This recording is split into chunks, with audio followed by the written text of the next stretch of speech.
Bonjour, nous sommes la classe de terminale ST2S et nous nous retrouvons aujourd'hui sur Radio Césaire pour discuter du génocide contre les Juifs. Mais savez-vous de quoi il s'agit ? Pour faire simple, le génocide a une extermination systématique d'un groupe humain de même religion, de même langue ou de même nationalité. Ici, le génocide a été mis en place par Hitler durant la Seconde Guerre mondiale, c'est-à-dire entre 1939 et 1945. Nous allons donc tout vous expliquer sur ce sujet complexe et bien triste. Dans un premier temps, nous évoquerons les débuts de la politique génocidaire. Dans un second temps, nous parlerons de la mise en place de la solution finale. Ensuite, nous étudierons la vie et la violence dans les camps. Et pour finir, nous reviendrons sur les conséquences du génocide. Vous êtes prêts ? C'est parti pour notre émission spéciale sur le génocide des Juifs.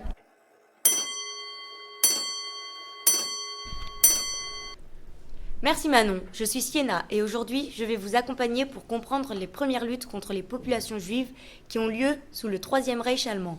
Clémence et Osvan, pouvez-vous nous dire quelles sont les premières lois antisémites mises en place par le régime d'Hitler ? Avant tout, savez-vous ce que veut dire loi antisémite ? Ce sont des mesures contre les juifs. Par exemple, certaines lois ont été mises en place dès l'arrivée d'Hitler au pouvoir. Pour commencer, la première loi antisémite est celle du 1er avril 1933. Les nazis ont décidé de boycotter des magasins juifs. Mais celle-ci n'était pas la pire. C'est fin 1933 que les choses s'empirent avec la loi excluant de la vie culturelle allemande les juifs, tziganes et opposants politiques le 22 septembre précisément. 2 ans plus tard, les lois raciales de Nuremberg ont été mises en place le 15 septembre 1935. Ces lois interdisent les mariages et relations sexuelles entre les juifs et non-juifs. Pour continuer, la loi du 30 novembre 1938 interdit aux avocats juifs d'exercer. Enfin, le 12 novembre 1938, un décret est signé sur l'élimination des Juifs de l'économie allemande, ce qui amènera par la suite à l'extermination des Juifs. Inès et Naomi, y a-t-il sous le régime nazi une réelle propagande antisémite ? Oui, évidemment. Ce fut notamment le cas en 1935, avant les lois raciales de Nuremberg, en septembre. Puis en 1938, entre la nuit de cristal et le barrage créé par la législation économique antisémite. La propagande encourageait également à rester passif devant les mesures imminentes contre les juifs. Le régime nazi met en place des campagnes de propagande comme des affiches ou même des films. La vision du peuple juif, Mein Kampf, rédigé par Hitler en 1924, ainsi que le film Le typhus juif, destiné à être projeté aux soldats de la Wehrmacht en 1942. Marie, peux-tu nous dire qui sont ceux qui prononcent de grands discours violents et antisémites ? Les grands discours violents et antisémites sont prononcés par Hitler devant ses généraux, comme le discours du 22 août 1939, et par Himmler devant des généraux SS. Voici quelques morceaux choisis du discours de Hitler. Je me moque de ce que dit la faible civilisation ouest-européenne à mon propos, ou encore l'objectif de la guerre ne sera pas d'atteindre une ligne donnée, mais d'anéantir physiquement l'adversaire. Voici de même quelques morceaux du discours d'Himmler. Je voudrais parler de l'évacuation des Juifs, de l'extermination du peuple juif. Le peuple juif sera exterminé, nous devons être honnêtes, loyaux, corrects et bons camarades envers les gens de notre sang. Des propos qui glacent le sang, même encore aujourd'hui. Jade, peux-tu nous parler des premières violences, des premières exactions commises contre les Juifs par les SS ? Attention, cher auditeur, SS ne veut pas dire super sympa, mais est l'acronyme qui désigne les soldats nazis. Les premières exactions commises sont des massacres comme celui de Badi Yar, puis les Juifs sont enfermés dans des ghettos comme le ghetto de Varsovie ou celui de Lodz. Enfin, la nuit du cristal est un pogrom contre les Juifs qui se déroule dans la nuit du 9 au 10 novembre 1938 sur tout le territoire du Reich. Près de 200 synagogues et lieux de culte sont détruits, 7500 commerces et entreprises gérés par des Juifs sont saccagés. Le début d'une haine très forte des Juifs s'installe. Mallory, tu vas maintenant évoquer les Einsatzgruppen, un mot bien barbare pour des exactions tout aussi barbares, âme sensible s'abstenir.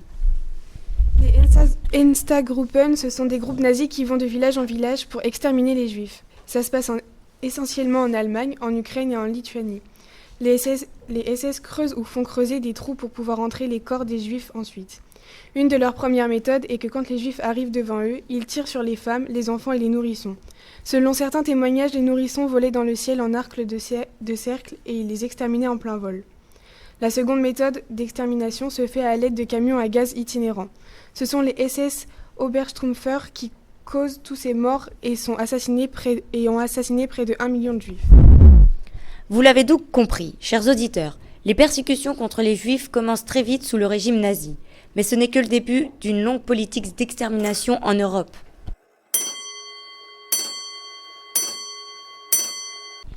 En effet, Sina, nous allons maintenant écouter nos autres chroniqueurs qui vont nous parler de ce qu'on appelait la mise en place de la solution finale de la question juive. Écoutez-les bien. Morgane, quels sont les grands dirigeants politiques qui ont mis en place la solution juive ? Eh bien, les grands dirigeants politiques, Victorine, qui ont mis en place cette solution finale, appelée plus communément génocide, sont Hitler, l'homme d'État allemand durant cette période, mais aussi les leaders Himmler et Eichmann qui appartiennent au parti nazi. Morgane, quels sont les grands discours qui ont mis en place la solution finale ? Une des plus grandes conférences de cette période est la conférence de Wannsee qui a eu lieu le 20 janvier 1942. Dans cette dernière, le maréchal du Reich propose de renforcer et d'accélérer l'émigration des Juifs hors de l'Allemagne. Il explique que dans ces camps, les Juifs seront séparés selon leur sexe, puis travailleront au profit des dirigeants. À cause de ce travail forcé, les Juifs vont être soumis à une sélection naturelle diminuant leur nombre. Tout est mis en place pour une solution industrielle pour exterminer les Juifs. Colline, pouvez-vous nous parler des principaux camps d'extermination ? Les principaux camps d'extermination se situent en Europe, en Allemagne ainsi qu'en Pologne. Les camps portaient les noms de Auschwitz, Birkenau, Chelmno, Belzec, Treblinka et Sobibor. De nombreux dirigeants ont pris partie de la direction des camps, mais deux grands leaders dominaient sous le régime du Reich, Himmler et Eichmann. Peux-tu nous dire comment les nazis arrivaient à organiser l'arrestation et la déportation des Juifs vers les camps ? Dans un premier temps, les Juifs étaient arrêtés par les milices et militaires nazis, puis ils étaient regroupés dans des conditions terribles. On peut penser à la rafle du Vélodrome d'hiver. Suite à cela, ils étaient déportés par train à bestiaux dans les camps de concentration, dont le plus populaire, Auschwitz. Revenons sur la rafle du Vélodrome d'hiver. Elle a permis l'arrestation et l'enfermement massif des Juifs par la police nazie dans le Vélodrome de Paris, mais a eu lieu du 16 juillet au 17 juillet 1942 et près de 10 000 Juifs ont été arrêtés ces jours-là. Robin, peux-tu maintenant nous raconter comment se passait le trajet en train vers les camps ? Les nazis se servaient de trains à bestiaux pour déporter les Juifs. Ce trajet était terrible. Les Juifs étaient entassés dans les wagons, sans eau ni nourriture. Beaucoup mouraient au bout de 4 ou 5 jours. En tout, on dénombre 738 convois qui ont servi à la déportation juive, dont 260 ayant pour destination le seul camp d'extermination d'Auschwitz en Pologne. On sait maintenant comment les Juifs arrivaient dans les camps. Eléa, peux-tu nous expliquer comment s'organisaient les camps d'extermination où arrivaient les déportés ? Bien qu'ils soient localisés à différents endroits, chacun des camps était reconnaissable du fait de leur structure et par leur objectif commun, mener au mieux la solution finale. Les camps étaient composés de différentes zones qui possédaient une fonction précise. Les zones les plus fonctionnelles se dénombrent au chiffre de 3. La zone d'arrivée, c'est l'endroit principal de la zone d'accueil des déportés, généralement située à côté d'une gare. Cette zone contient généralement un entrepôt de stockage, des bagages et vêtements, une zone de sélection, un point de rassemblement et des salles de déshabillage, ainsi qu'une baraque qui faisait office de lieu de tonte des crânes des déportés. À l'arrivée des déportés, un tri s'effectue en fonction de l'âge, du sexe et enfin de l'état de santé. Puis vient la zone des habitations. Elle est divisée en 2 zones distinctes. Une partie nichant les déportés, une autre partie logeant les commandants ainsi que les gardes. Une séparation est effectuée entre hommes et femmes. Enfin, il y a la zone d'extermination. C'est un lieu qui, selon les camps, était composé soit de crématorium, soit de chambres à gaz, ou simplement de sites d'exécution. Un grand nombre de fosses communes se trouvaient dans ce périmètre.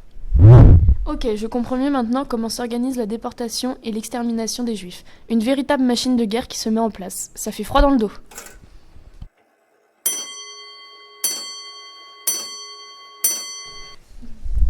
Pour mieux comprendre cette industrialisation organisée pour l'extermination des Juifs, nous allons accueillir une équipe de chroniqueurs. Ils vont nous raconter la vie et la violence dans les camps d'extermination. Nous nous excusons par avance pour les âmes sensibles qui seraient choquées par leurs propos, qui ne font que refléter une bien triste réalité. Louise, peux-tu nous raconter comment se passait l'arrivée dans les camps de concentration ? Dès l'arrivée des convois, les nazis sélectionnent les individus capables de travailler. Ils commencent par séparer les femmes et les enfants des hommes. Puis ils choisissent dans chaque groupe ceux qui seront gazés sur le champ. Les enfants sont tués dès leur arrivée. Les femmes ainsi que les hommes sont tués en fonction de leur âge et de leur forme. Ceux qui ne sont pas aptes à travailler sont tués directement. Ce moment est un moment de peur et de tristesse car les familles sont séparées et la mort se fait ressentir avec les bruits des fusils, les chiens qui aboient. Pendant que certaines personnes sont directement tuées, les autres sont emmenées pour aller travailler. Mathilde, tu vas à présent nous présenter le parcours des déportés qui étaient destinés à être mis à mort dès leur arrivée. Contrairement aux camps de concentration, qui étaient principalement des centres de détention et de travail, les camps de mise à mort étaient uniquement des usines à mort, où près de 2,7 millions de juifs furent tués, soit gazés ou abattus. Dès leur arrivée dans les camps de mise à mort, les personnes n'avaient plus de prénom, plus de nom et plus de famille. Il leur était attribué un numéro, ils étaient rasés et nus et envoyés comme ça.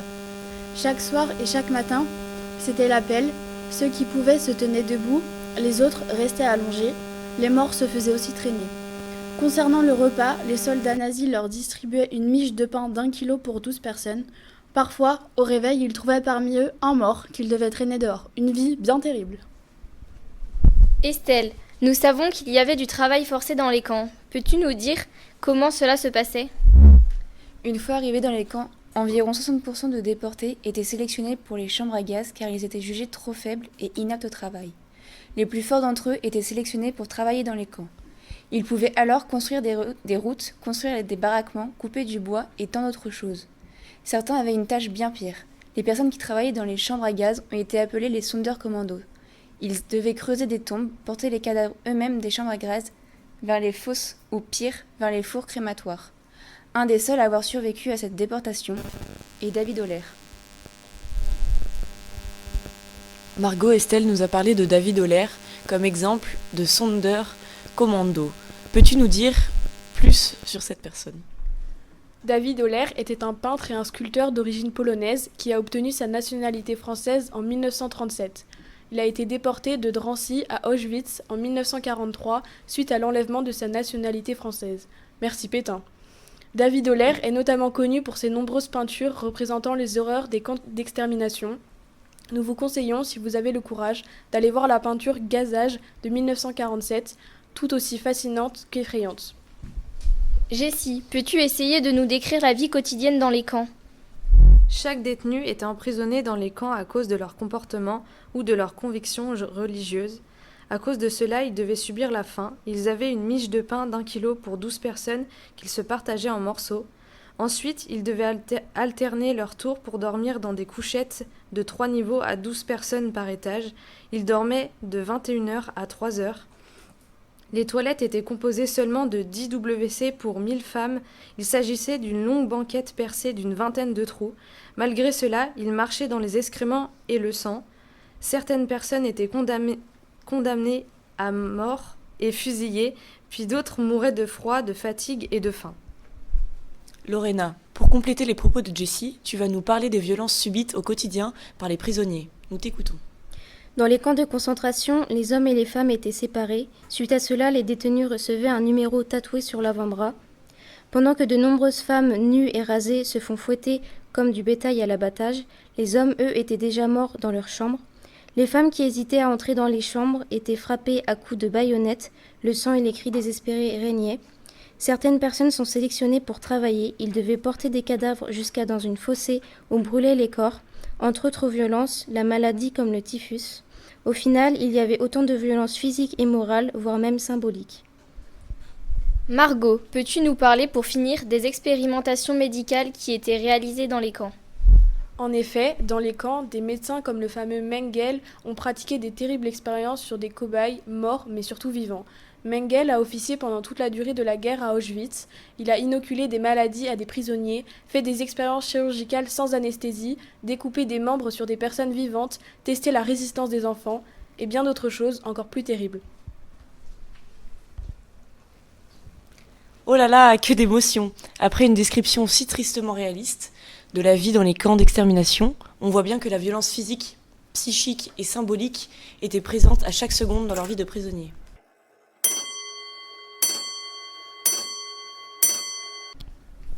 Finissons maintenant cette émission avec une dernière partie sur les conséquences de la politique génocidaire à court et long terme en Europe. Pour cela, nous écoutons notre nouvelle équipe de chroniqueurs. Flavie, peux-tu nous dire si les Juifs ont tenté de résister face à ce déferlement de haine ?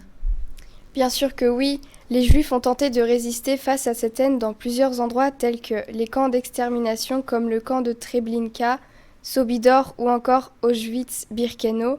Ils ont aussi résisté dans les camps de concentration Minsk, Kruszyna et Janowski. Cette résistance prend des formes idéologiques, militaires, culturelles et spirituelles. Nous retrouvons des collectes de vêtements, la création d'écoles clandestines et le respect des obligations religieuses. Également, les Juifs s'opposaient à la signature des ordres allemands. L'acte de résistance le plus connu est celui du soulèvement du ghetto de Varsovie qui dure un mois. Ainsi, nous avons la tentative des soldats juifs qui nouaient un réseau de communication avec l'extérieur et des moyens pour trouver des armes et des explosifs. On sait alors que cette résistance restait difficile. Candice, tu vas maintenant nous parler des derniers jours des camps d'extermination. Nous t'écoutons. Oui Maëlie, j'ai trouvé un témoignage d'un monsieur Jacques Zilbermin. Il nous raconte l'horreur de la marche de la mort. Elle a duré 3 nuits et 2 jours sous moins 25 degrés et moins 30 degrés, avec des vêtements peu étanches. C'étaient les fameux pyjamas rayés. Les souffrances étaient tellement fortes que Jacques sentait les os de ses pieds qui allaient sortir de sa peau. Les prisonniers ne pouvaient pas s'arrêter de marcher. Ils devaient uriner debout en marchant. Ceux qui avaient le malheur de s'arrêter, ils ne pouvaient pas repartir par manque de force et donc mouraient gelés. On observe donc une fin des camps tragiques. La misère extrême règne, les prisonniers, mais aussi les soldats nazis manquaient de tout, eau, nourriture, chaleur, médicaments, vêtements. Il y avait une peur généralisée pour tout le monde. Les nazis enfin d'éliminer le plus de juifs et de traces possibles. Satine et Ombeline, que sont devenus les camps à la fin de la guerre ? Les troupes américaines et soviétiques à l'Est libèrent les camps d'extermination seulement quelques jours après l'évacuation des camps par les nazis. On parle alors des marches de la mort. Des milliers de prisonniers sont déportés à pied de camp en camp. Les Juifs étaient forcés de marcher dans le froid pendant plusieurs jours sans vêtements chauds. Des Juifs mouraient de froid pendant la marche ou tués par les soldats nazis pour ceux qui s'arrêtaient de fatigue. Une fois arrivés au camp, un abri les attendait beaucoup trop petit, qui leur servait de logement.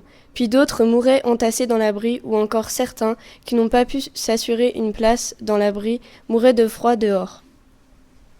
Enfin, pour effacer leurs traces, les nazis détruisent les chambres à gaz et leurs fours crématoires.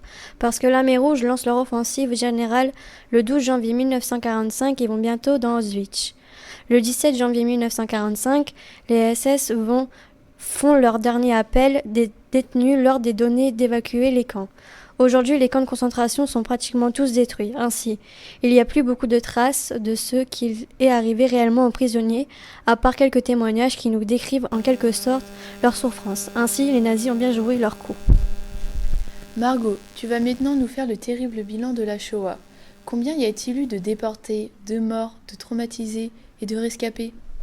Pour les Tziganes, il y a eu près de 500 000 déportés et entre 200 000 et 250 000 décédés.